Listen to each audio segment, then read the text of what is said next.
This one is a bit of a look at the plot of Romeo and Juliet. Romeo and Juliet is a tragedy play written by William Shakespeare in the late 1590s. So we say around about 1595, 1596. It is one of the most famous of his plays, and it's certainly one of the ones that is most studied. The play is set in Verona, Italy, and revolves around the love story between two young teenagers, Romeo and Juliet, who come from feuding families, the Montagues and the Capulets.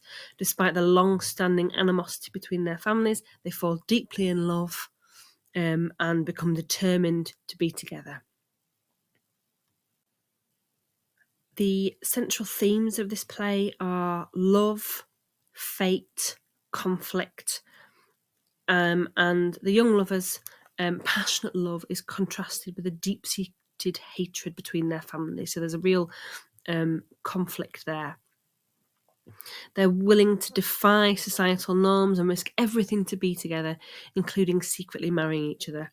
However, their relationship faces numerous challenges and complications, ultimately leading to a tragic end. As the story unfolds, misunderstandings, mistaken identities, and impulsive actions lead to a series of ridiculous, unfortunate events. Their secret marriage, so Romeo and Juliet's secret marriage, and Romeo's involvement in a deadly fight with Juliet's cousin Tybalt exacerbate the tension between the families, and as a result, Romeo is banished from Verona, and the couple are forced to devise a risky plan to be together. Tragically, their plan goes wrong, and a series of miscommunication lead Romeo to believe that Juliet is dead. Again, this is in Shakespeare, people can't tell the difference between dead and unconscious. It's a theme in a lot of the plays. In despair, he purchases poison, goes to Juliet's tomb, where he encounters Paris, who believes Romeo intends to desecrate the tomb. They have a fight. Paris dies. Romeo takes the poison. He dies. Juliet wakes up and stabs herself. It's a ridiculous situation. Okay, now we'll have a little look act by act. Act 1. The play begins in Verona, Italy, with a long-standing feud between Montague and Capulet families. In a public brawl, servants from both houses fight, they clash, but Prince Aeschylus intervenes and threatens death to anyone who disturbs the peace again. Romeo, who's a Montague, is lovesick over Rosaline, and his friend Benvolio advised him to attend the Capulet ball to help him move on. At the ball, Romeo meets Juliet. They fall in love at first sight. Romeo has forgotten all about his lovesickness. Tybalt, who's Juliet's cousin, recognises Romeo and wants to start a fight, but is restrained by Capulet. After the ball, Romeo sneaks into the orchard to see Juliet, and they confess their love and decide to get married the next day. Bad news, really bad idea. Don't marry someone the next day when you met them at a party. It's weird. With the help of Friar Lawrence, Romeo and Juliet are secretly married in the hopes to end their feud between their families. I'm not sure what they thought would happen. Mercutio and Benvolio search for Romeo and find him happy and forgetful of his earlier infatuation with Rosaline. Tybalt is still angry, still wound up with Romeo for having intruded on the ball, so he seeks revenge for that and challenges him to a fight. Romeo refuses, so Mercutio steps in and gets killed by Tybalt. In a fit of rage, Romeo kills Tybalt and is banished from Verona. Juliet is heartbroken by this banishment, but agrees to marry Paris, despite the fact that she's already married.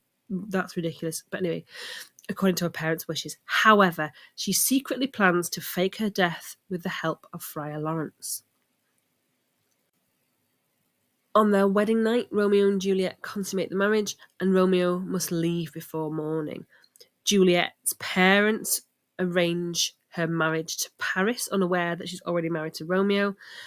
She seeks help from Lawrence, who devises a plan to help reunite them. Juliet pretends to agree to marry Paris, but takes a potion given by the friar, making her appear lifeless for 42 hours. The whole thing is ridiculous.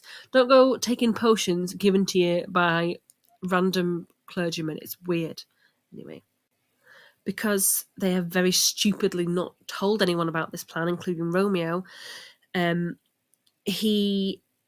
Romeo doesn't know about the plan. He hears about this news of Juliet's death from Balthazar. He buys a poison in order to join her in death.